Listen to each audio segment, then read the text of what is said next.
Hello everyone, this is Daria from Kai Academy. Welcome to my channel and welcome to this video. So today what I'm going to do, maybe there are some people who love Japanese, who'd like to learn Japanese, but before starting to learn Japanese, I think one of the hardest part of learning Japanese as a language is the alphabet itself. So we have this amazing app for that, that we can learn Japanese alphabet.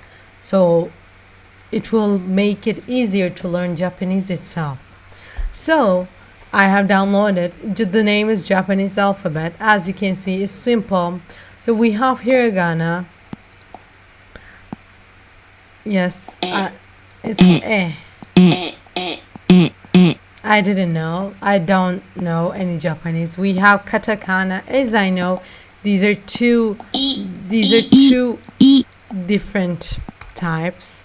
So let's see alphabets I'm writing actually. Hiragana and Katakana. Even though, you look at this A and look at this A. Look at this E and look at this E. We're different. Life must be so hard for Japanese people to learn from the school because we have like 27, 28, which I'm not even sure you see. But we don't know how to, sometimes it's even hard for us to learn in the middle school, in the first grade. I cannot imagine for Japanese children. So as you can see, actually, it is very simple to use this app. The only thing that we have to do is like download the app and go. For example, if we're interested in hiragana, we go to hiragana. Of course, we have to know what it is. We don't know.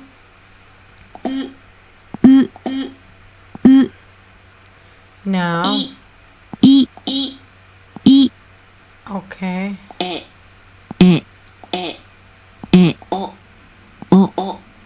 I don't understand yet why it works like this.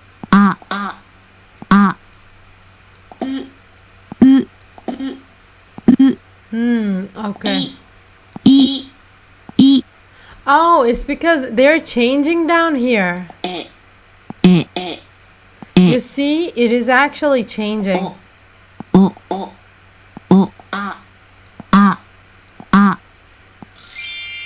Oh, got it. We can replay it, or we can replay it, but we're not gonna do it now. So we have other levels too. This is like, how can I say? It's for practice. If you go premium, you're gonna be able to get all the levels that you would like to see actually. But even if you don't want to practice, even just this page, I'm pretty sure you can also find it online. But I'm not sure if there are a lot of Japanese alphabet practices online that you can use like a game.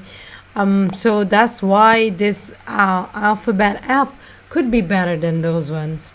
So also what we can do, we can actually share this with other people. Okay, what's happening? I didn't understand what happened. So we can actually share this app with other people. And from here, as you can see, you do have the chance to disable ads. But for that, I believe that you have to become a premium or gold, whatever they call it. You have to be that premium member or something to do so. So there's actually not much of a thing that you can do. You can go to katakana, you can go to hiragana, but I think the best one is like, at least if you are just new to Japanese as a language, what you should be doing, I think you have to be watching or learning some Japanese movies or cartoons, or what they call anime. You should be doing those things, because I think learning a language, which actually, if the alphabet is not even yours, like if you're not even using the same alphabet, you should definitely have some rhythm, like how the language is working, so you don't feel like the whole language is just gibberish. And since there's two alphabet that once, for example, I don't know why you would want to learn, but let's assume I don't really know much about Japanese. That's why I don't want to give you false information. Uh, but there's also two alphabets, so you should handle the rhythm and the language, the way language sounds first, and after that, I think you can do like little introductions, even though you don't know how to write it in Japanese, or just to say, just to speak. For example, saying hello, saying hi, how are you, how old are you, where are you from, those things you should know. Then of course at the same time you should try to learn the alphabet, but after that you should actually be learning like how to speak Japanese and how to write at the same time, since there's two. By the way, I want to ask you guys, to the ones that who wants to learn Japanese alphabet, or the Japanese language itself, like which alphabet is more useful, or what's the deal, like, can you let me know in the comments? I can just go and Google it, but like which I don't know, like it would be better to interact with you guys. So, and as I know, in Japanese there was only one more. I think it was called kanji, something like that.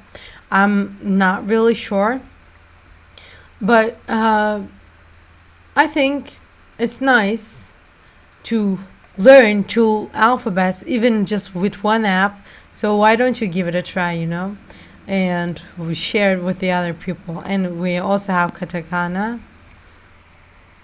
But I kind of, no. The things are, like, the sounds are the same. Mimu, memu, ya, you, ra, ri, ru, re, ro, wa, wo. It's very difficult at the same time. So thanks you guys for watching my video, and I hope you will enjoy this app while you're learning Japanese, or you're starting to learn Japanese, or maybe you just want to know the alphabet to know some things. It's up to you. And this help actually could help you learning it, practicing the alphabet, not the language itself. So if you use this app, please let me know in the comments. Don't forget to answer my question. That was what is the difference between hiragana and katakana? If you know, can you let me know in the comments as well, so we can have some interactions between you and me. And if you have any suggestions, don't forget to let me know about your suggestions on the comments too. And go and like this video, hit that like button. And if you still haven't subscribed to my channel, which I know you did, but in case you did and you forgot or something, please do hit that button too, because I want to see you guys in my next video.